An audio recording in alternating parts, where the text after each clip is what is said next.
ഇന്ന് നമ്മളെ വീട്ടിൻ്റെ മുറ്റത്തുള്ളൊരു ആമ്പൽക്കുളമാണ് കേട്ടോ നമ്മൾ കാണിക്കുന്നത്. ഡെയിലി ആമ്പൽ പോയിരിക്കുന്നുണ്ട്. അപ്പോൾ നമുക്കിത് എങ്ങനെ ഉണ്ടാക്കിയെന്ന് നോക്കാം. എനിക്ക് ഭയങ്കര ഇഷ്ടമാണ് ആമ്പൽ, ഭയങ്കര ഇഷ്ടമാണ് ആമ്പൽ, താമര അങ്ങനത്തെ കാര്യങ്ങൾ ഭയങ്കര ഇഷ്ടമാണ്.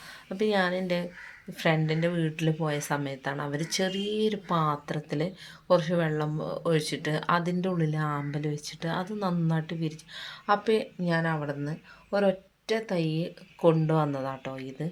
അത് നമ്മൾ പ്രതീക്ഷിച്ചിട്ടില്ല ഇത്രയും പൂവ് ഇതുമേ വിരിയോന്നോ ഒന്നും ഞാൻ പ്രതീക്ഷിച്ചതല്ല. പക്ഷേ നന്നായിട്ട് പൂക്കും. നമ്മളെ വീട്ടിൽ തന്നെ നമുക്കൊരു ആമ്പൽക്കുളം ഉണ്ടാക്കാം. ഇതിപ്പോൾ ഞാൻ എൻ്റെ വീട്ടിലൊരു ഫ്രിഡ്ജ് നമുക്ക് കേടായ സമയത്ത് നമ്മൾ അതിൻ്റെ ഹോളൊക്കെ എംസിയിലിട്ട് കണ്ട് അടച്ച് നമ്മൾ വെച്ചൊരു ആമ്പൽക്കുളമാണ്.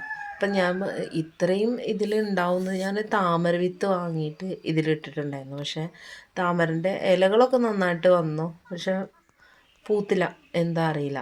അത് പിന്നെ അങ്ങനെ ഉണങ്ങിപ്പോയി. പക്ഷെ ആമ്പൽ നന്നായിട്ടുണ്ടായി. ചെറിയ ചെറിയ തൈകൾ ഇഷ്ടം പോലെ ഉണ്ട് ഇതിൽ.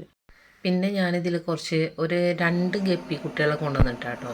പക്ഷേ ഇപ്പോൾ ഈ കുളം നിറയെ ഗപ്പികളാണ്, ഇഷ്ടം പോലെ ഉണ്ട്. അവർക്ക് പ്രത്യേകിച്ച് ഫുഡൊന്നും കൊടുക്കില്ല. ചില സമയത്ത് പിന്നെ നമ്മൾ മീനിൻ്റെ ഫുഡുണ്ടല്ലോ അതൊക്കെ വാങ്ങിയാണ്ട് ഇട്ട് കൊടുക്കും.